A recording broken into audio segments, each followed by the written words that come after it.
Coming up on This Week in Work, fraud, deception, or just a sign of the times? As more workers secretly hold down 2 or 3 full-time jobs, we ask, is this about greed or survival in an economy which is pushing people to the very, very edge? And I promise this isn't about football. This could be one of the best leadership successions we've ever seen.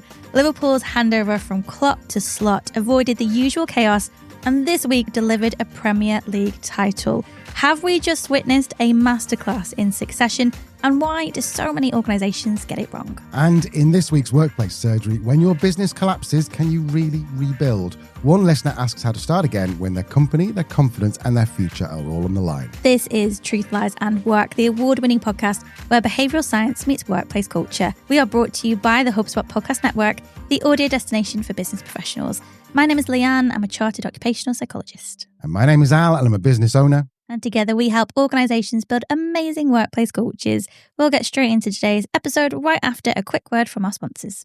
Welcome back. It's Leanne's favourite time of the week. It's time for the news roundup. Yes, it is. Cue that jingle, Al. Being cued. Lee, I'm guessing you've seen some stuff this week. Is there anything happened in the sporting world? Well, yes. Yes, there has. And in the past week, that's something that happened gave us a near perfect example of what the science says great leadership looks like, and specifically leadership transitions. Now, before I lose any Man City fans, any United fans, yes, I'm going to talk about Liverpool. I am a Liverpool fan, but this isn't about football. It's certainly, Al, not about the fact that Gary Neville himself admitted that Liverpool's Premier League win now means they are the biggest and most successful club in England. It's not about that. Since you got so excited. Delete my microphones out of this. No, this is about leadership transitions and I guess the psychology of letting go and moving on. So how leaders step aside, protect team morale and leave a culture that survives without them. Here's a quick reminder of what happened and to fill you in if you have absolutely no idea what I'm talking about soccer to our American listeners. So in May 2024, Jurgen Klopp stood on the Anfield pitch for the last time as Liverpool manager, but instead of making it about himself, he did something truly remarkable. He said change was good. He reminded everyone that Liverpool is bigger than one person, even him, and he encouraged the fans to back Arne Slot, the new manager, by singing this. So I'm going to play here a YouTube video.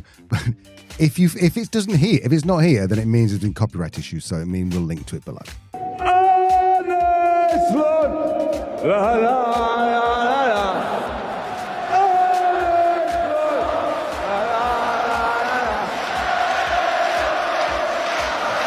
It was the perfect setup for a healthy and effective leadership transition. There was no ego, there was full support for the next chapter, a clear message that the culture must outlive any individual.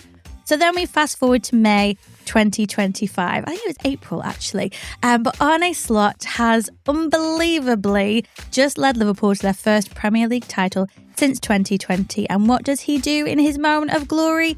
He thanks Klopp, not just privately, publicly, on the pitch, in front of the fans, singing the very same song that Klopp led the year before. It feels great, but I don't think I want to say a lot. The only thing I can do now is send my appreciation to Jurgen. So there we go. Jurgen Klopp! La, la, la, la, la. Jurgen Klopp! La, la, la, la, la.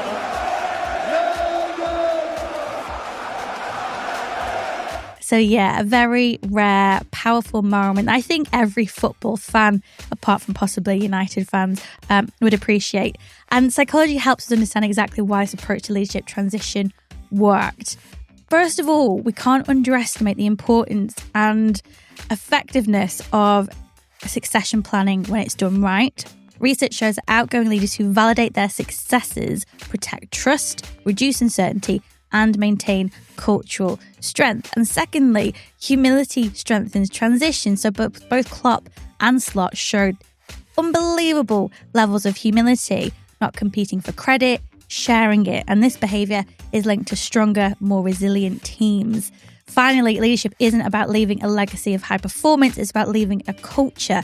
And the real test isn't how good things are while you're there, it's how good they are after you've gone. And at Liverpool, that culture not only survived, it flourished. Respect, gratitude, low ego, a shared identity, a shared reason that carried through change. So if you are leading a team today, the real question isn't how successful am I right now, it's how strong will this team be when I'm no longer here? Al, thoughts? Oh, well done. Congratulations to all Liverpool fans. I'm like a weekend Liverpool fan. I like watching football, but I don't really follow anyone. So obviously my wife's team won. So yeah, cool. I'm up for that. I'm a little bit perturbed by the idea of a Klopp slot. It's a bit like, just don't bend down too much, love. They might see a Klopp slot. Oh. Anyway, should we take that out? Told you I was creepy. This is going to sound weird to bring it back to our own RX-71 that Leanne designed, but a lot of the stuff in there, sort of recognition we talked about recently, there's a lot of fan recognition, there's recognition of the team. All of the R's seem to map perfectly to the team, to the Liverpool team that won. So, yeah, it's fantastic. Yeah, and I think reason is the key one here, particularly in terms of maintaining that levels of engagement and performance. I mean, research has shown time and time again that when leaders can embed this strong shared sense of purpose, this reason, then it's this that explicitly reinforces everything culture related during transitions, so employees stay more committed, more motivated and more resilient. So yeah, Klopp wasn't just handing over a team, he was handing over a clear purpose. And yeah, every organisation should be bigger than the number one person in charge. And I wonder if maybe some of our tech friends have lost sight of that. But anyway, enough of that. Potentially. I mean, just go back to, I know you don't like me using the word Manchester United, but just go back to Manchester United. Back in their glory days, they had a Klopp, didn't they, in the form of Sir Alex Ferguson. And then a lot of things that Klopp does and Slot's doing now was, Sir Alex was doing it way back in the 90s, wasn't he? So, a little bit of love for our friends who are just 50 kilometres along the motorway. Yeah, but I think, you brought it up. I wasn't going to go here. But Alex Ferguson is the GOAT. He's possibly the greatest football manager of all time. He did incredible things at United to the pain and heartbreak of every Liverpool supporter. He left, and that transition wasn't managed as well as this one has been. They've been through, 6-7 managers at this point. They're languishing at the bottom of the table. Leadership transitions are so important, and probably don't talk about that enough, actually. But succession planning in general, and it should be something as a small business owner you're doing at every level of your business, because we all know in a small business how disruptive it is when somebody unexpectedly leaves. Succession, that was a great TV show. That was a great TV show. Yes, it was. Anyway, let's move on. What have you seen this week, Al? Okay, so Ryan Hogg on Yahoo Finance. Ryan who? Ryan Hogg. What a name. It's a great name, isn't it? I think it could only be better if his name was Randy Hogg. That would be even better. Hi, I'm Randy Hogg. And this week on... Anyway. Mr. Hogg. Mr. Hogg, Ryan Hogg. I'm so sorry, Ryan. We genuinely love your name. It's a cool name. In Britain, we only have something like Booksmith and all these boring names. Elliott, yeah, boring name. Anyway, he was quoted on, he got an article on Yahoo Finance. Yahoo Finance is where you're going to find all the best articles by the very best people. Leanne, weren't you on there a little while ago? Yes, I was. I was talking about the government's plans to bring in a number of coaches to help long-term worklessness. Yes, you were. Anyway, so Spotify's HR chief has come out saying, and this is what Ryan's reporting on, saying remote staff aren't children, and as the company sticks to their work from anywhere policy. Now, this is kind of a bit of this is a breath of fresh air. Go on, Spotify. It's a breath of fresh air compared to a lot of the RTO mandates from some of the tech companies that you wouldn't expect as well. Like remember when Zoom did? Yeah, Zoom. Yeah, what? Low point. Yeah, weird. By the way, this is the week that Skype died. I know. I don't know how they managed to muck that up, but anyway, different story for a different day. So, as we said, there's a lot of tech companies who are dragging people back to the office, but it seems that Spotify is completely swimming against this tide. So here are the key points from the article. First of all, Spotify's chief HR officer, Katarina Berg, made this brilliant statement saying, and I'm going to quote directly here, "You can't spend a lot of time hiring grown-ups and then treat them like children." I mean, that's just obviously absolutely spot on, exactly what Leanne's been saying. Secondly, despite going through a major overhaul in 2023, where they laid off about 17% of their staff, They've kept their work from anywhere policy that they introduced back in February 2021. No backtracking like we've seen with Meta or Amazon. The third interesting point I thought was this approach seems to be working for them financially because their market value has apparently doubled in 2024 with record quarterly revenues whilst cutting costs. So the whole idea of people must be in the office, be productive argument looks a little bit shaky here.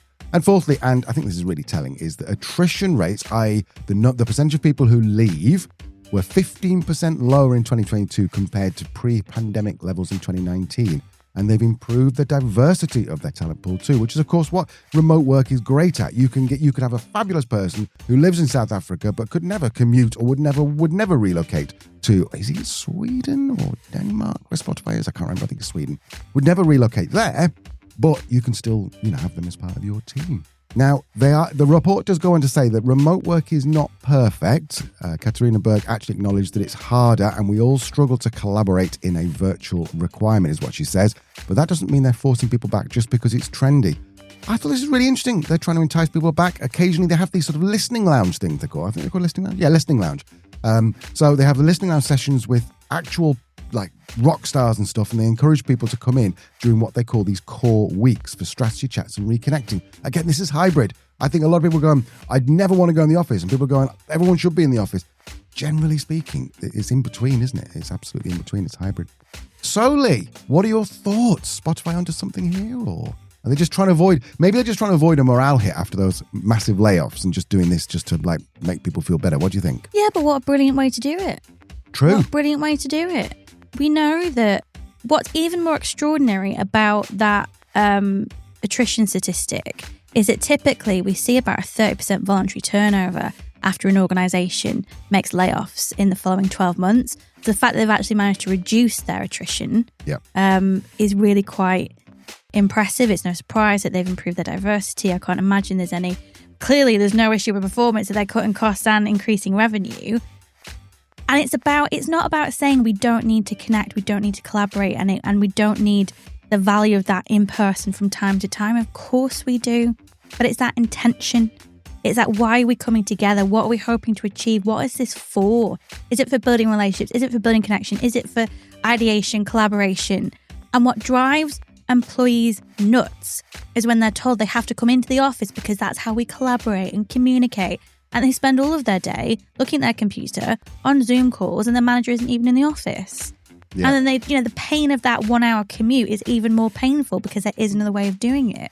I'm not overly concerned if an organisation wants to be 100% in the office. I'm not too concerned if an organisation wants to be remote. I applaud the organisations that are remote first because I think it's a really smart way of capitalising on current sentiment, current technology, current trends. My beef is the RTO mandates that hide behind collaboration, coordination, ideation, whatever shun you want to give it. It's rubbish. It's nonsense. It's not. It's about control. It's about managers having eyes on people because they haven't got the skills to manage anyway. It's nonsense. At least just be transparent about the fact you want people in the office because that's where you want them to be.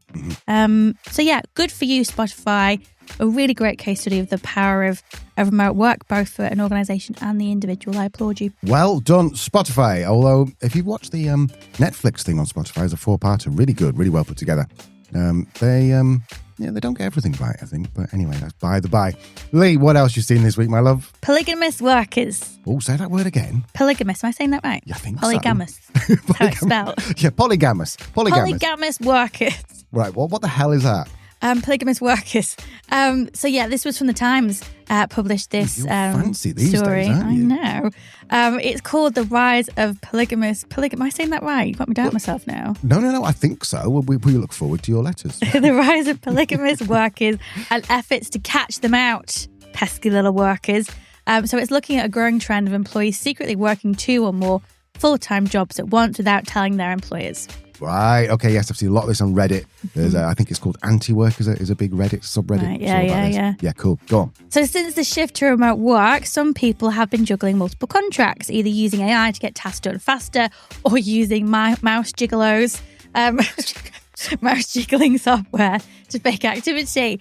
And it's being dubbed polygamous working. I think we've also heard it called like moonlighting, isn't it? Or yeah. overemployment, words.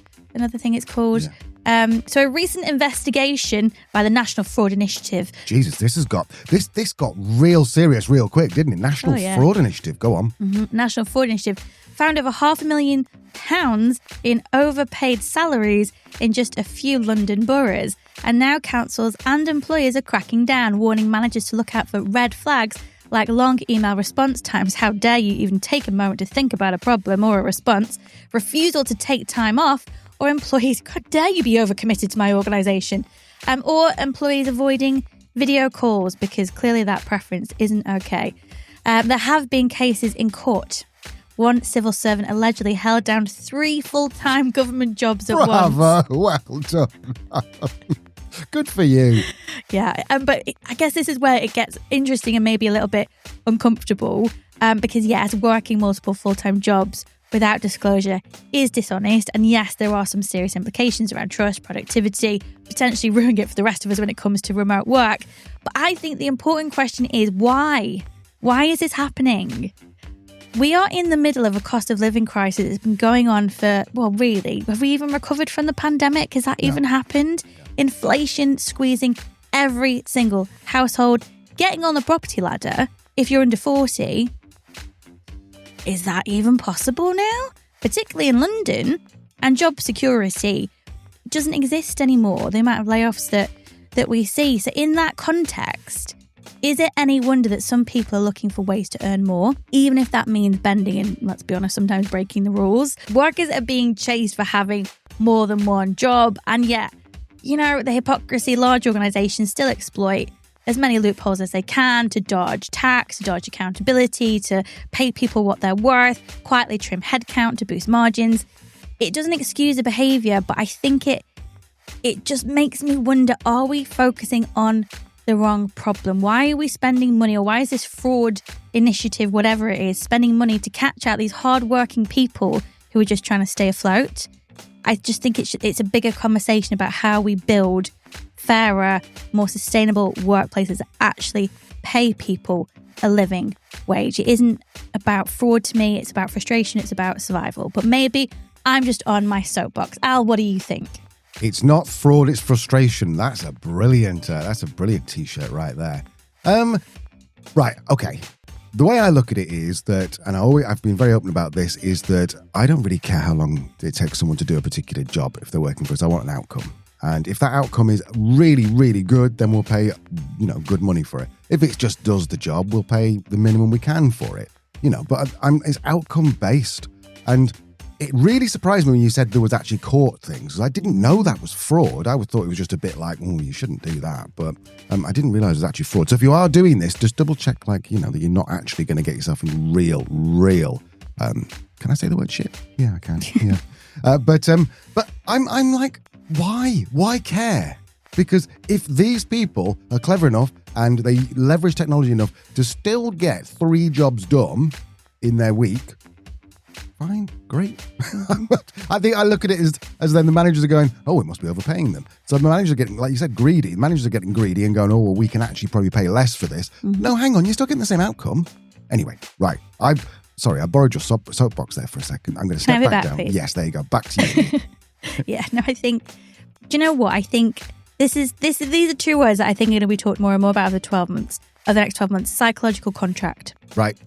As employees, we have a psychological contract with our employers. And that has not only been breached in the past 5 years, it's been ripped up a little bit at a time, screwed up into a little tiny ball and then thrown at us in a really irritating way. There's just none of it left. I just want to clear up. Psychological contract, for anyone who's not come across that term before, what does it mean? It's just these expectations that we have of our employer. It's about their behaviour, about their promises. It's about what they've committed to us as an employee.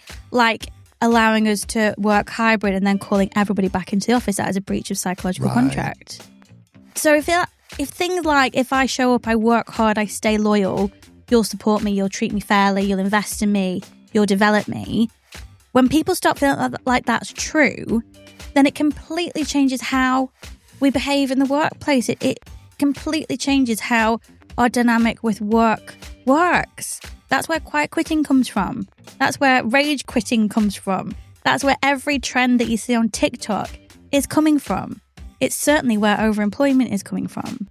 And when we look at the levels of disengagement as well, which are higher than they ever have been, I just don't think it's any wonder. And my frustration is this constant finger pointing at the individual, rather than saying what is driving you to the point where you are having to commit fraud and have 3 jobs. Because I can't imagine there's many people out there that just want to be that busy.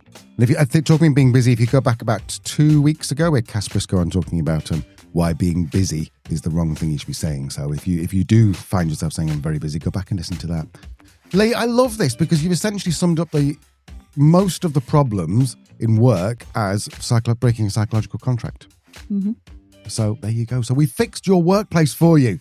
Anyway, so yeah, I'm sorry for the rant there. Started on a high and ended on a rant with some hog in the middle. Some hog. It was a hog sandwich. Yes. Okay. Well, look, after this very short break, we'll be back with a hot take from Rebecca Taylor on why pigs make very delicious sandwiches. No. She's talking about why gossip might be more important at work than you think. Do not go anywhere unless we've just offended you with our stupidity around hogs. See you in a second. While Leanne wipes the tears from her eye, well, one thing I love about my wife is that when she finds something really funny, she proper belly laughs and then cries as well, and it's brilliant. Anyway, if you're a regular listener, you will know that every week we bring on a workplace expert to share their hot take on the world of work, and today's guest knows just how much of it happens when we're not in the room. Because behind every policy, promotion, or pay rise, there's usually a conversation and sometimes a little gossip about who's in, who's out, and what happens next. Yeah, so whether it's that awkward meeting, an accidental glimpse at your CEO's calendar, or their clop slot. Or their clop slot. Maybe those quiet conversations that maybe spark real change. Work isn't as formal as we like to pretend. That's where Rebecca Taylor comes in. She's the co-founder of SkillCycle and the co-host of HR Confessions, a podcast that brings real HR stories to life with honesty, humor, and a sharp eye for what's really going on behind the scenes. For today's hot take, Rebecca is here to explain why gossip isn't just inevitable, it's how work actually gets done. And if we can learn to handle it properly, it might just be the key to building better workplaces.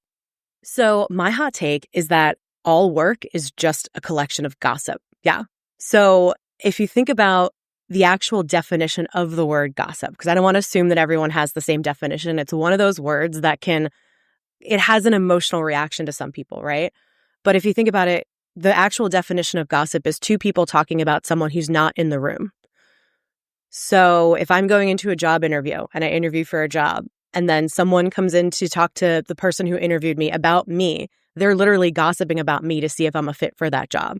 And that's the whole purpose of interviewing. So it's literally just talking about this person when they're not in the room and then making decisions about whether or not this person's going to work there in that specific instance. Performance management, it's just gossip. It influences so many things in our lives. We have this big movement right now in the US for pay transparency. So states are passing laws where it's mandatory for you to post a salary and a job description. And it has to be transparent that this is the pay range for this role. It has to be real. It has to be a realistic range. It can't be $1 to $1 million. It has to be actually there.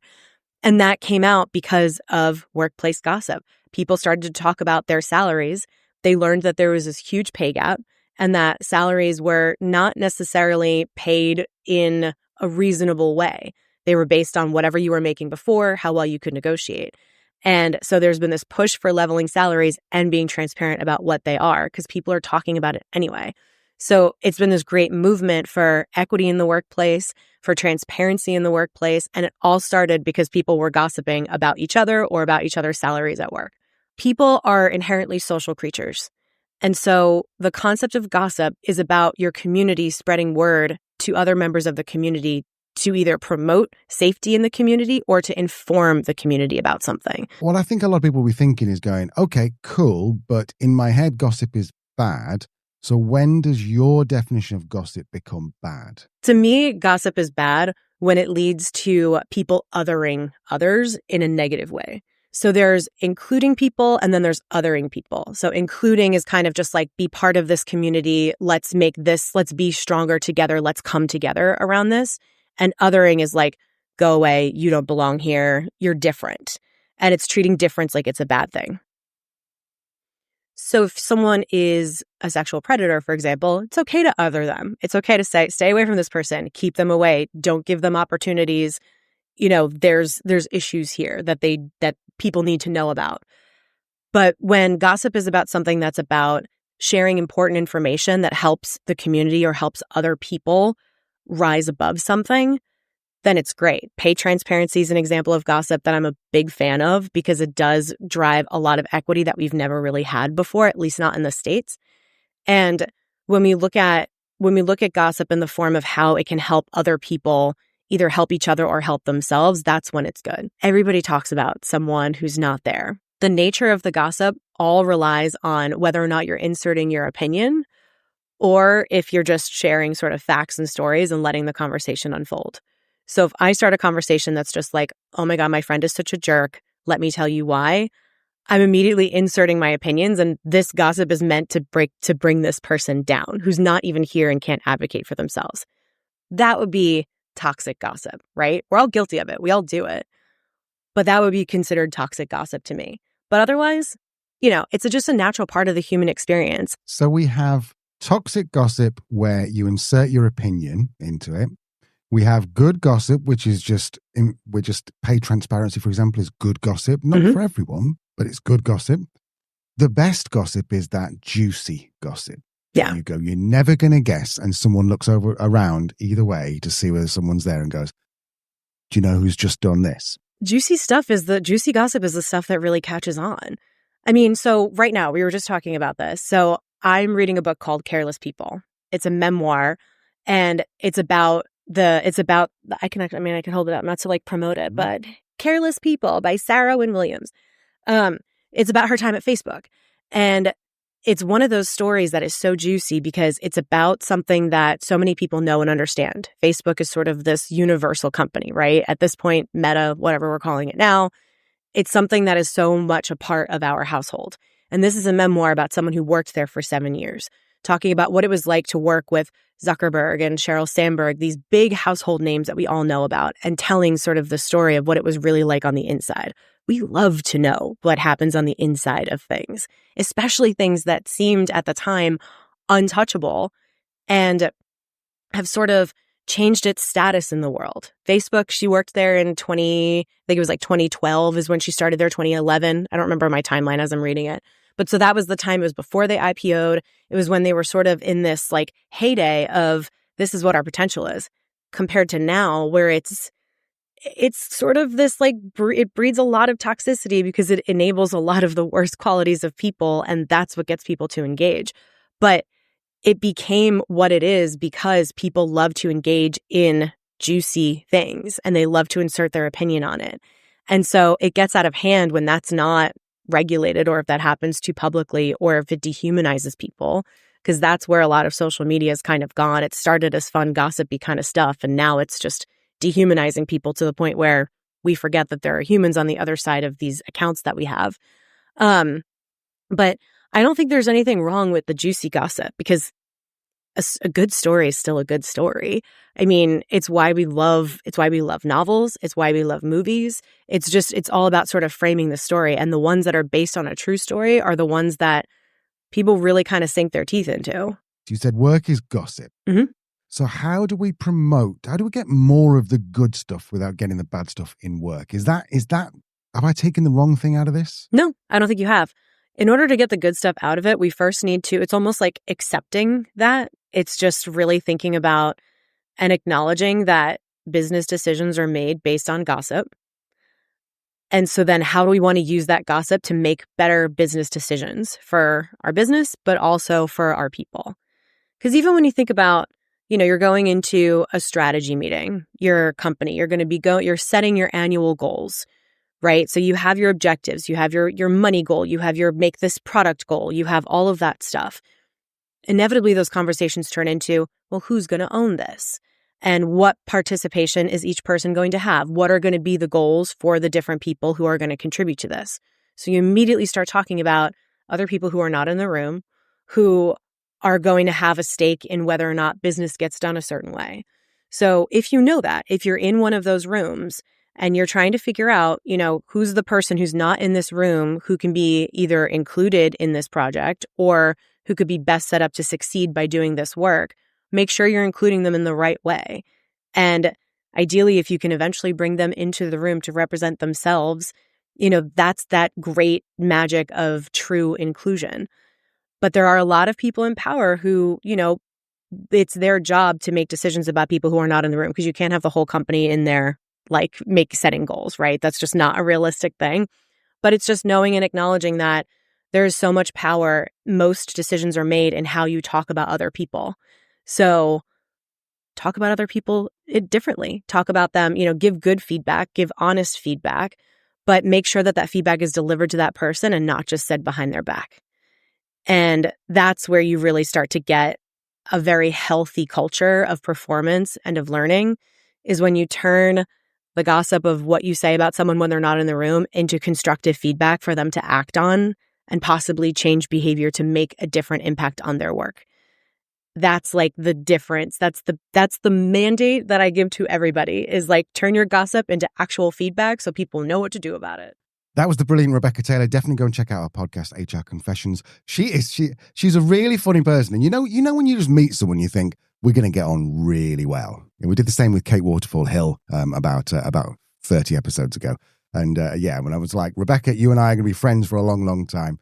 I think what really kind of intrigued me about this, and if you listen to the entire interview, which I've edited, Leanne's actually edited down so that it doesn't have me going, what are you talking about? I didn't really get it at first. But then I did when she explained it, because gossip is just at its core, is just talking about people who aren't in the room. And that's how most work decisions are made, like hiring, promotions, pay decisions, even strategic projects. They all involve people who are discussing others behind closed doors. So Rebecca says we shouldn't pretend that gossip is purely toxic. We should accept it as part of the natural way that workplace functions. And we should perhaps use it a bit more intentionally. Yeah, absolutely. It's that whole definition of culture that people lose their shit over, which I don't particularly like. But is it the Bezos one?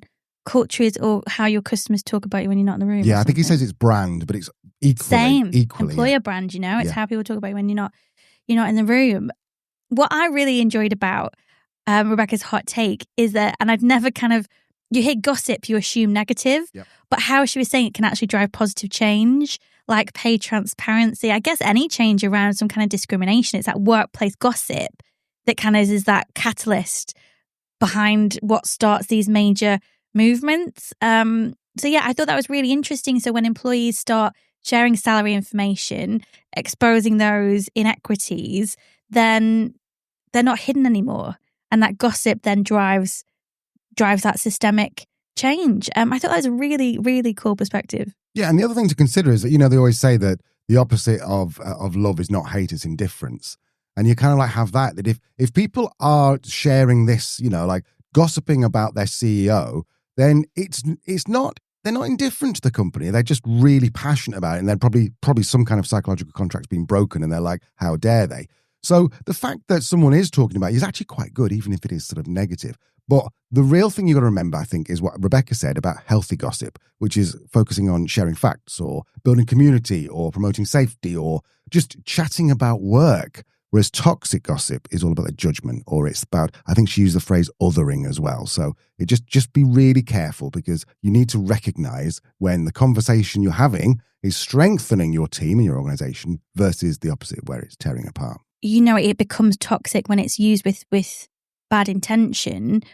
When you're making a decision and people aren't there, you're gossiping about them, it's worth thinking about, well, how am I making this decision? How can I make this as transparent as possible? What data points am I using to make sure this is fair? How am I including employee consultation? How can I turn these private conversations that happen into real feedback that's going to be constructive for the organization, create a healthier culture? So I think it's a really good reflection point for any leader who is constantly having these conversations, these gossip conversations, and actually thinking, how can I do these with the right intention and make sure that they're fed back in the right way? Absolutely. If you want to hear more from Rebecca, then you can find her on LinkedIn, or listen to a podcast, HR Confessions. It is really, really good. And then go and have a look at SkillCycle and see what they do, because I think you're going to like it. Everything you need is going to be in the show notes. Lee, it's my favorite time of the week. It is the world famous weekly workplace surgery where I put your questions to Leanne. I haven't messed that up for weeks now, have I? Well done. I know. It only took me like 2 years to get it right. So if you've not listened before, we have questions from listeners. I put them to Leanne. She solves them. We all go home. That's how it works. So question number one. How do I run a wellness challenge that people actually want to join? Interesting. I've just been asked to organize the wellness challenge for about 40 of our office-based employees, and I have no idea where to start. We're all desk-based and we're in pretty remote areas, so things like walk-to-work days or big group events aren't really that feasible.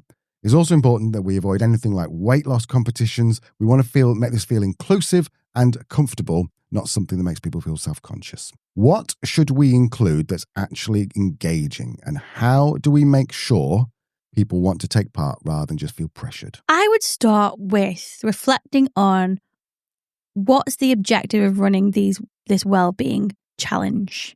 Why? Is it because you want to look like you're doing something as a company? Is it because you've had complaints about certain aspects of well-being that people are struggling with? It should help you figure out what people are going to engage with if you understand how individuals are struggling in terms of their well-being. Now, don't get me wrong. Typically, this intention isn't put ahead of these things being announced and then given to somebody like you, poor thing, who's been asked to arrange it. One story that I heard, because I think well-being, we always think, weight, health, walking, exercise, etc., etc. Well-being, the best thing we can do for our well-being is build our connections, build our social connections at work, build those relationships, deepen them.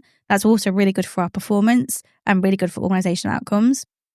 One thing that I heard, I think it was when Bruce Daisley was on the show, and he was talking about a secretary who saved company culture by starting Crisp Thursday.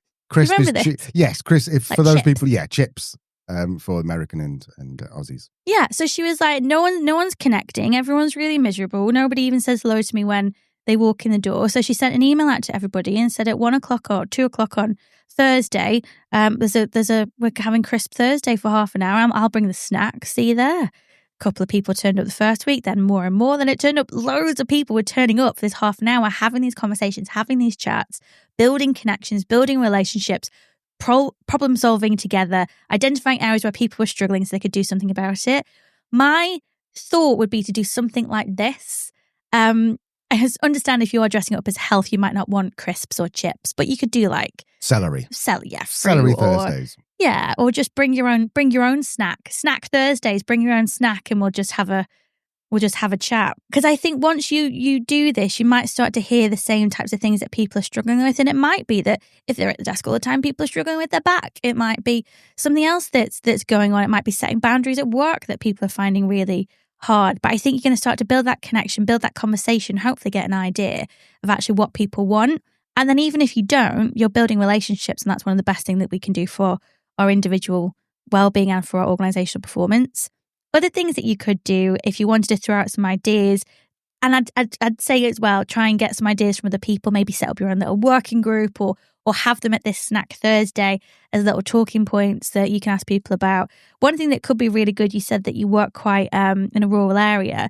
There's been really interesting research at the moment into both forest bathing, which we've spoken about. So spending time without devices in nature is really, really good for our mental health and well-being. But also in terms of walking meetings and problem solving. It's a cliche, but you always have your best ideas when you're walking the dog. You do? Yeah, or you're walking to the bus or you're in the shower. So it's kind of engaging in this physical activity rather than a cognitive activity that somehow helps our creative juices flowing. So even that, maybe start for every Tuesdays, every meeting has to be a walking meeting or something like that. But they would be my ideas. But ultimately, I think you need to figure out exactly where people want help with their health and well-being and design interventions around that. And a good way of finding that out, if you don't have the data, might be doing something like a Snack Thursday just to get people together. Fabulous. So basically what Leanne's saying is don't ask Leanne, ask your team. Because is that not like the most, and I'm not belittling your question here because it's obviously, you're like, oh my God, I want to make sure this works. But Yeah, it seems really obvious, doesn't it? If you want to sell something, go and find people who want to buy it and say, what do you want to buy? If you want to start a club, don't go and start a club for people who are really into hogs and clop slots. Go and find out people who are what they're interested in, put that together. Go and ask them. Because I think a lot of people get given these projects and think, oh, well, I have to deliver this and it has to be me. No, just go and ask other people, and I think you'll be really surprised. I also love the idea of walking as well, because I can't remember where I saw it, but someone said when your legs move, your thoughts move. And I found that so often. I used to go out and listen to podcasts when I was out with the dog, and now I don't. I just I just go out and think, and a number of times come back and go, oh, that's what I'm going to do tomorrow. Yeah, I love it. Any other letters in your sack, Al? It's just got root and root. It's like carry on podding. Yes, so this question number 2, is it possible to start over after your business fails? Well, I can answer that. Yes, it is. I'm 42 and I've been running my family's business, a medical-grade apparel manufacturing company, since my father retired back in 2014. I joined the company in 2008 after working a few years in telecom sales, and running the business has been my life ever since. So what are you on? You're almost on 20 years, aren't you? But right now, sales are sliding. I've tried everything I can to turn it around, but we just don't have any more to invest in sales reps or managers, and I can't fix it all by myself. Oh, mate, I'm so sorry. Honestly, it feels like the business and my future are both coming to an end. I'm also recently divorced. Oh, geez. And I'll be honest, I took my eye off the ball when that happened. Financially, I make around about 130 grand a year with health insurance covered, but after taxes, divorce settlements, my take home is closer to 40.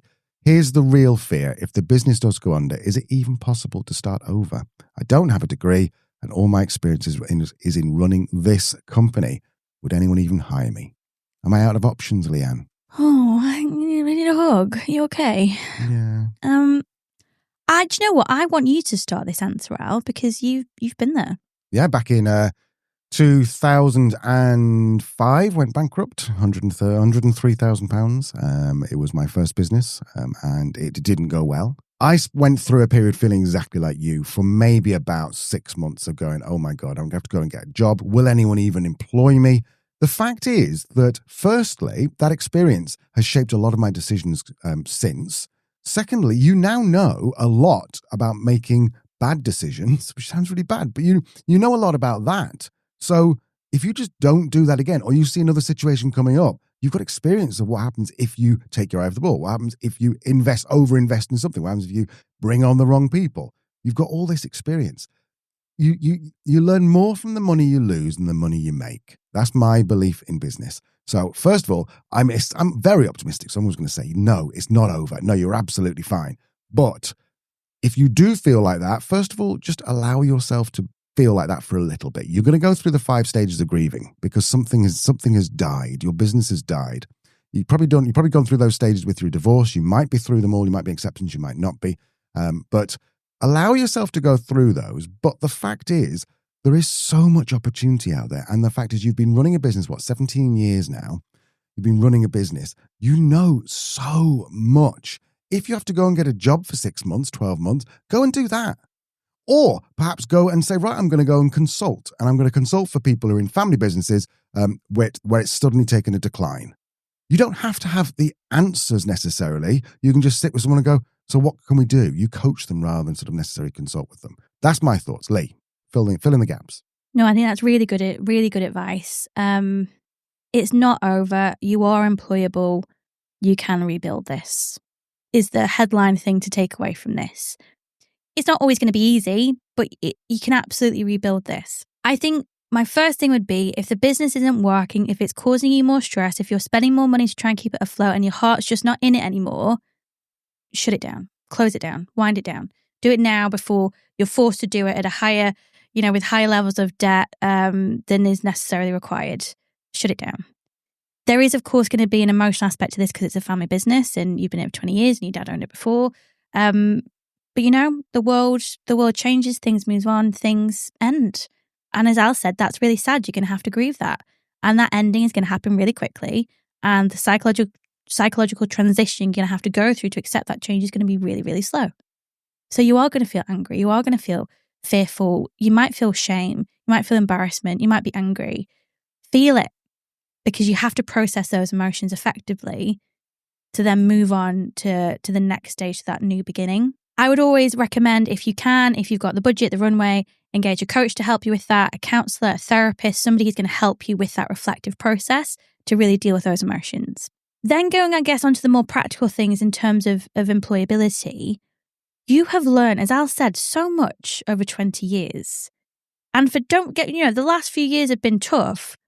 18 years before that, it was great. You've had a business for 20 years. You've been working in a business for 20 years. Fabulous advice. And I really hope that it works out for you. Do take Leanne's advice. Do go back and listen to episode, I think it might be episode 30 or 40. Stephen Short is about family businesses. He's an expert in transition between family businesses and also ending them. And if you want some like one-to-one, then Leanne's email is in the show notes. So get in touch. Okay, on to question number 3. Sorry, I've lost count. HR is making me the bad guy over return to office. What do I do? Oh dear.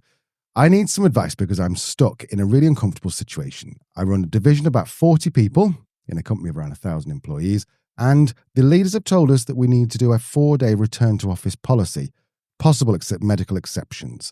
One of my team members has legitimate medical needs. They have twice weekly doctor appointments, so commuting 4 days a week would be difficult. I'm fine with them working in the office 2 days a week, but it doesn't affect our workflow. But HR is pushing back. They're hinting that it's a consistency issue. Worse, they're telling the employee that I think it's important for everyone to be in for 4 days, which isn't true.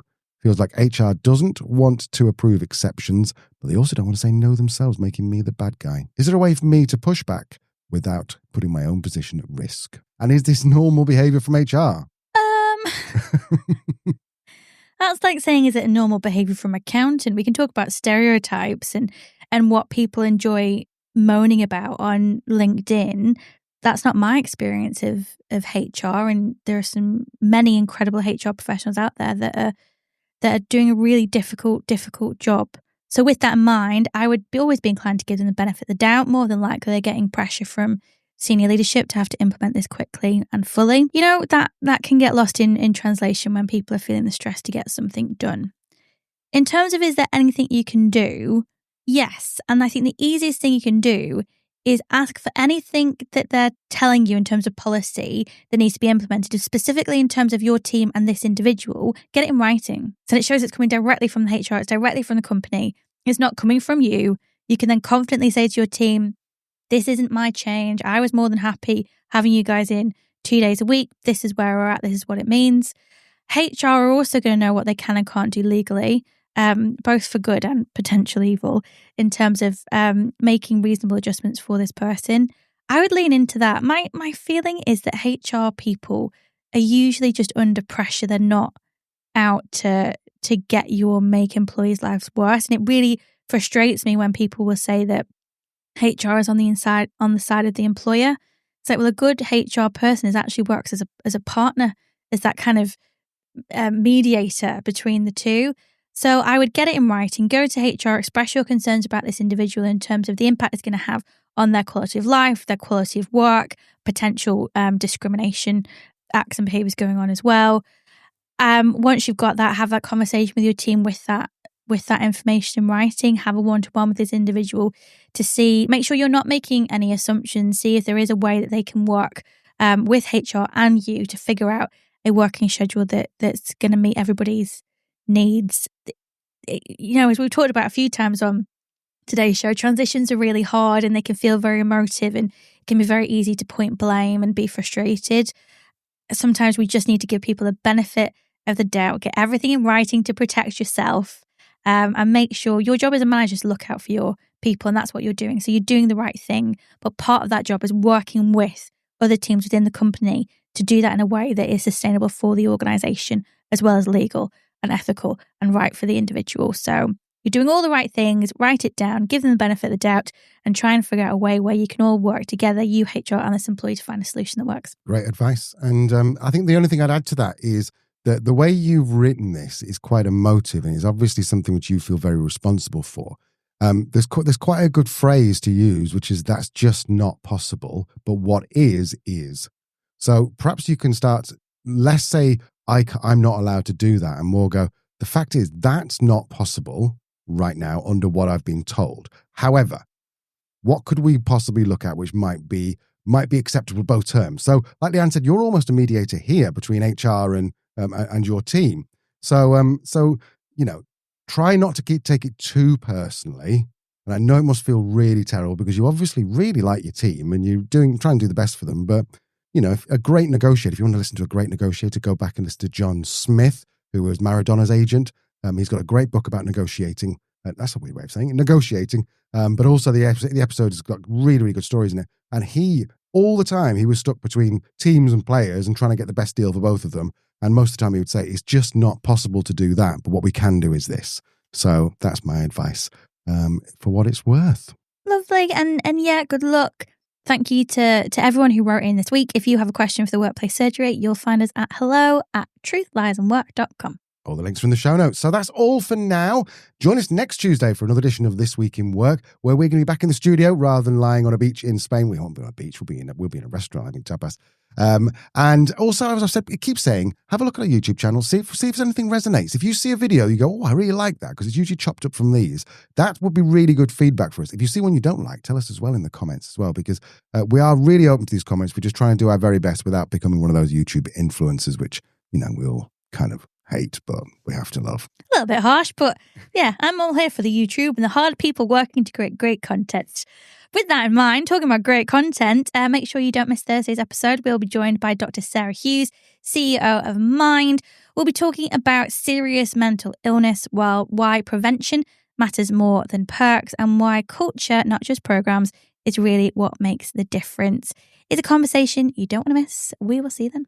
And because we're on holiday, this is going to be audio only. There will be a video on YouTube, but it's probably going to be something with swirls on it. So you probably want to stick to your audio for that one.